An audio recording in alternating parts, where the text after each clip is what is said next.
बोलने के लिए तो बोला है कि हम महिला आरक्षण के पक्ष में है।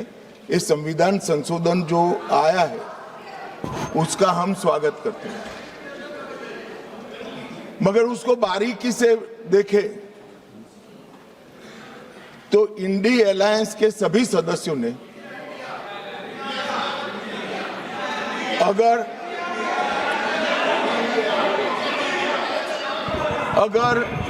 मगर किंतु परंतु इसका उपयोग कर स्पष्ट रूप से महिला आरक्षण का विरोध किया है। और मान्यवर कई जगह पे ऐसा दिखाई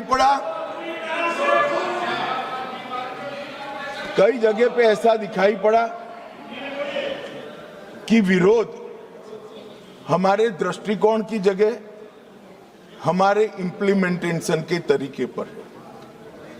परंतु मैं इस सदन के माध्यम से देश की जनता के सामने स्पष्ट करना चाहता हूं कि ये जो विरोध है वो इंप्लीमेंटेशन का नहीं है। ये विरोध केवल और केवल महिला आरक्षण का ही विरोध किया। और मान्यवर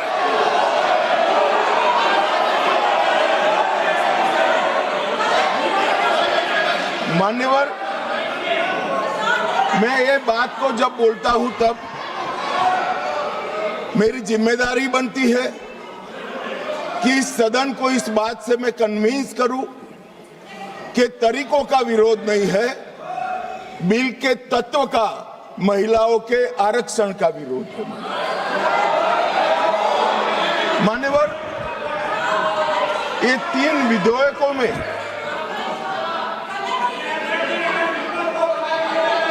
अरे धैर्य रखो भैया, धैर्य रखो, अखिलेश जी समझाओ जरा। मान्यवर ये 3 बिलों में इसका उद्देश्य मैं स्पष्ट करना चाहता हूं। पहला उद्देश्य है सरकार का और हमारे नेता नरेंद्र मोदी जी का कि महिला सशक्तिकरण करने वाले इस संविधान सुधार को समयबद्ध तरीके से लागू कर 29 का चुनाव महिला आरक्षण के साथ कराया जाए। इसका दूसरा उद्देश्य है एक व्यक्ति एक वोट और एक मूल्य, इस सिद्धांत हमारे लोकतंत्र की नींव में जो हमारी संविधान सभा ने तय किया था, वो सिद्धांत के स्पिरिट को यहां पर लागू किया गया। मान्यवर ये पूरे सदन में 543 सदस्य बैठते हैं। किसी की सीट में वोटर्स की संख्या 39 लाख है, किसी की 60,000 और ढेर सारी सीटें ऐसी हैं जो 70 के दशक में फ्रीज हो गए, तब से लेकर आज तक इतनी बड़ी हो गई है कि सांसद अपने मतदाता को अपना मुंह भी नहीं दिखा सकता, क्योंकि इतनी बड़ी आबादी को वो कैसे संभाल पाए। मान्यवर जो मतदाता है उसकी अपेक्षाएं होती है, उनकी समस्याएं होती है और समस्याओं के निराकरण के लिए वो सांसद के पास भी जाना चाहता है, मिलना भी चाहता है। क्या इस सदन में जो विरोध करते हैं उसमें से कोई मुझे समझा सकता है कि जिस सांसद के कॉन्स्टिट्यूएंसी में 39 लाख वोटर हो, वो किस प्रकार से अपनी सांसद की जिम्मेदारी का निर्वहन करेगा? और इसी विषय को दृष्टिगत रखते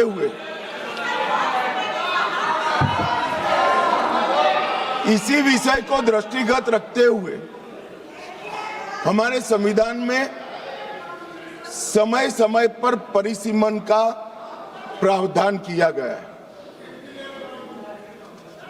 और परिसीमन के प्रावधान से ही एससी और एसटी जो जिसकी संख्या बढ़ती है उसकी सीटें भी बढ़ने का प्रावधान है।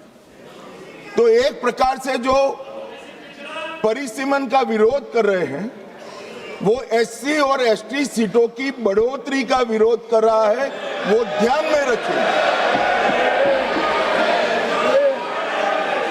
मान्यवर, संतुलित, समावेशी और व्यवहारिक लोकतांत्रिक ढांचा एक तैयार करना, इसकी जिम्मेदारी संविधान ने सरकार जो अधिकार में होती है उसको दी।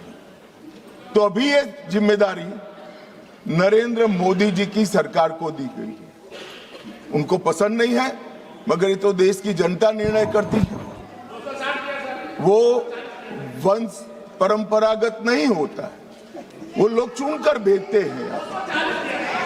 संघीय संतुलन बनाने रखना, लोकसभा में जनसंख्या के अनुरूप प्रतिनिधित्व आना और राज्यों की शक्तियों के बीच में भी संतुलन बनाना, ये परिसीमन के उद्देश्य संविधान सभा की चर्चा और हमारे संविधान में परिसीमन का जो जिक्र है उसमें कहे।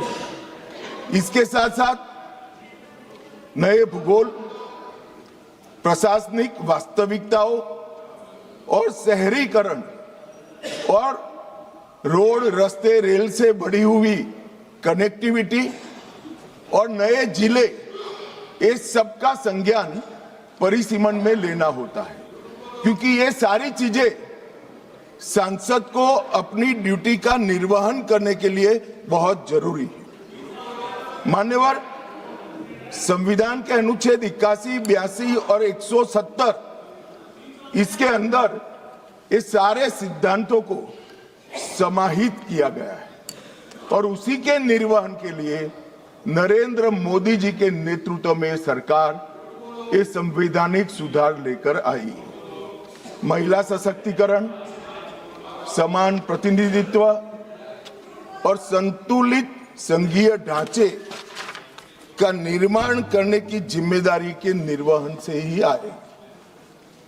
मान्यवर, कई सारे सदस्यों ने अनेक प्रकार की आशंकाएं व्यक्त की। उन्होंने ये कहा कि अभी क्यों लाए हैं, तो मैं ये बताना चाहता हूं कि जो नारी शक्ति वंदन अधिनियम आया उसमें जिक्र है कि 2026 के बाद होने वाली जनगणना के बाद जो परिसीमन होगा उसमें महिलाओं के लिए आरक्षण सुनिश्चित करेगा। अब ये पूछते हैं तो उस वक्त काफी सदस्यों ने पूछा है कि बिल लाते वक्त आपने जिक्र क्यों किया 26 के बाद की जनगणना। मान्यवर, हमने नहीं किया है। 71 में इनकी सरकार थी, इंदिरा जी की सरकार थी, तब इसको फ्रीज कर कर गई थी और वो फ्रीज के कारण हमें इसका जिक्र करना पड़ा। वो फ्रीज की हुई सीटों की संख्या उठाते हैं तभी ये नारी शक्ति वंदन अधिनियम का इम्प्लीमेंटेशन होता है, इसलिए हम लेकर आए। और 71 से अब तक सीटों की संख्या फ्रीज रही और चलते चलते चलते मैं कुछ सीटों का नाम बोलना चाहता हूं। मान्यवर, मल्काजगिरी तेलंगाना 48 लाख संख्या मतदाताओं की, बेंगलुरु उत्तर 29 लाख संख्या, बेंगलुरु दक्षिण 29 लाख संख्या, गाजियाबाद जहां से कभी रक्षा मंत्री जी भी सांसद रहे 28 लाख संख्या, उत्तर पश्चिम दिल्ली 27 लाख संख्या। 127 सीटें ऐसी है मान्यवर जिसमें 20 लाख से ज्यादा वोटर से 20 लाख से ज्यादा। अब मुझे कोई बताए भला, जहां 48 लाख वोटर है वो सांसद कैसे 48 लाख मतदाताओं की अपेक्षाओं के साथ अपने आप को मैच करता है। इसकी पूर्ति अरे अखिलेश भाई, एक लेवल की बात चल रही है यार, कहाँ केंद्रीय विद्यालय कर रहे हो अभी? इसका समय आएगा।